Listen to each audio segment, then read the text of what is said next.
प्रभु यीशु मसीह के महान और सामर्थी नाम से और एक बार मैं इस नए दिन के लिए धन्यवाद देता हूं। परमेश्वर भला है और वो अपनी भलाई हमारे जीवन में दी। मत्ती रचित सुसमाचार 26वें अध्याय के 24वें वचन को देखिए। मत्ती रचित सुसमाचार 26-24। मनुष्य का पुत्र तो जैसा उसके विषय में लिखा है जाता ही है, परंतु उस मनुष्य के लिए शोक है जिसके द्वारा मनुष्य का पुत्र पकड़वाया जाता है।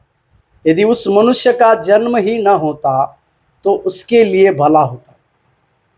प्रभु यीशु मसीह ने जैसे कहा कि मैं भविष्यवक्ताओं की उन व्यवस्था की किताबों को पूरी करने के लिए आया हूं, और उसी प्रकार से प्रभु यीशु मसीह ने अपने 3.5 साल की सेवा कार्य में कई एक प्रकार की बातों को पूरा किया।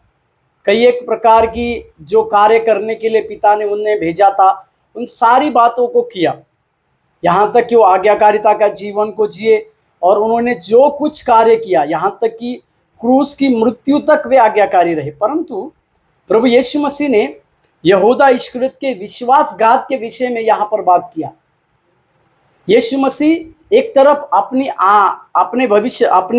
उन सारे भविष्यवक्ताओं की बातों को पूरा करने के विषय में लिखते हैं, तो दूसरी तरफ मनुष्य के उस पुत्र के बारे में, मतलब यहूदा इस्करियोत के बारे में कहते हैं कि उस यहूदा इस्करियोत के लिए क्या क्या किया जाए। तो उसके लिए लिखा हुआ है उस मनुष्य के लिए शोक, मतलब यहूदा इस्करियोत के लिए शोक रखा हुआ है। दूसरी बात, जिसके द्वारा मनुष्य का पकड़वाया जाता है, उससे उसके जीवन में, मतलब वो एक शोक लाने वाला व्यक्ति है बोलकर हम देखते हैं। साथ ही साथ वो उसका जन्म ही ना होता तो भला होता बोलकर लिखा हुआ है। इसके लिए ये बातें यहूदा इस्करियोत के जीवन में हम देखते हैं।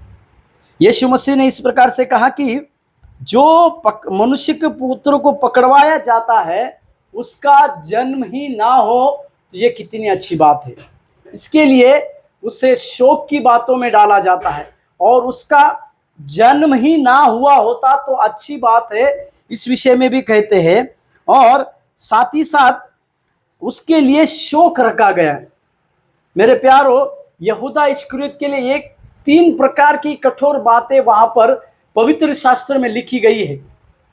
इसी के लिए उसका पद किसी और को जाए बोलकर भी हम देखते हैं। उसके लिए शोक रखा गया, उसकी वजह से उसके लिए एक शोक रखा गया है, उसके लिए दुख है। उसका जन्म ही ना हो तो अच्छा है बोलकर लिखा हुआ है। मेरे प्यारो, हम इस बात को समझ नहीं पाए अपने जीवन में कि विश्वासघात की सेवा जो है सबसे कठोर शासन लाने वाली सेवा है। हम भी प्रभु के काम करते करते समय शायद हम किसी बात में प्रभु को अगर विश्वासघात दे रहे हैं, तो हम आज अपने जीवन को संभालने की और चेक करने की आवश्यकता है। इसी को हम अपने जीवन में करें। प्रभु आपको आशीष दे। धन्यवाद।